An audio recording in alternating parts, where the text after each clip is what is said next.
Already మీరు YouTube మీడియాలో చాలా ఫేమస్ అండి. మళ్ళీ ఈ 'బాస్‌కి' రావడానికి కారణం ఏంటి అసలు? ఆళ్ళు ఫేమసే గదా! ఇందులోకొచ్చి మళ్ళీ ఎందుకు మీరు పార్టిసిపేట్ జేయాలనుకుంటున్నారు? ఎందుకు అంటే ఇప్పుడు కొత్త వాళ్ళని తీసుకుంటారు, పాత వాళ్ళని తీసుకుంటారండి. సీనియర్‌లు ఉండాలి, జూనియర్‌లు ఉండాలి. ఇద్దరు ఉండాలి గదా! అప్పుడే గేమ్ ఎలా ఉంటదనేది బావుంటదని. అంటే మీరు బయట ఆల్రెడీ మీడియాలో ఫేమసు. మీకు ఛాన్సెస్ చాలా వస్తున్నాయని జెప్పేసి విన్నాము. మళ్ళీ ఈ యొక్క మీడియా 'బాస్‌లోకే' వచ్చి పార్టిసిపేట్ చేస్తున్నా అంటే ఛాన్సెస్ లేక ఇందులోకొచ్చారా? ఛాన్సెస్ లేక కాదండి. ఆల్రెడీ మనం మంచిగానే ఉన్నాం కాబట్టి సోషల్ మీడియాలో హల్చల్‌లో ఉన్నాం కాబట్టి, ఈ షోలో గూడా మంచిగా అనిపిస్తది.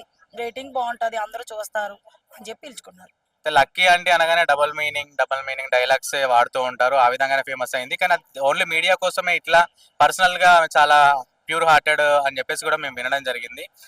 మీరు అంటే డబుల్ మీనింగ్ రెగ్యులర్‌గా వాడుతుంటారో ఓడో వీడియో కంటెంట్ కోసమే అలా చేస్తూ ఉంటారనేది చాలా మంది డౌట్ నిజానికి నాలాంటి ఫ్యాన్స్‌కి. డౌట్ బావుందండి. డౌట్ క్లియర్ నేను జేస్తాను. ఇప్పుడు పెద్ద పెద్ద ఆర్టిస్టులున్నారండి. పెద్ద పెద్ద హీరోయిన్‌లు గూడా ఉన్నారు. పెద్ద పెద్ద హీరోయిన్‌లు ఐటెమ్ సాంగులు జేస్తున్నారు. ఇప్పుడు ఐటెమ్ గర్ల్స్ సెపరేట్‌గా ఉన్నారు. ఐటెమ్ గర్ల్‌కి ఇవ్వచ్చు ఆ సాంగు. కానీ ఇవ్వకుండా హీరోయిన్‌లు ఎందుకు చేస్తున్నారు? అంటే ఆళ్ళకి ఛాన్సులు లేకనా? కాదు కదా! పెద్ద పెద్ద హీరోయిన్‌లు చేస్తున్నారు. ఎందుకు?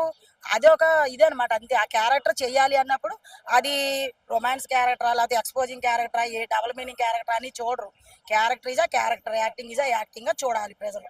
అంతే. అది కెమెరా ముందు వరకే. కెమెరా ఆఫ్ అయిపోతే ఏముండదు.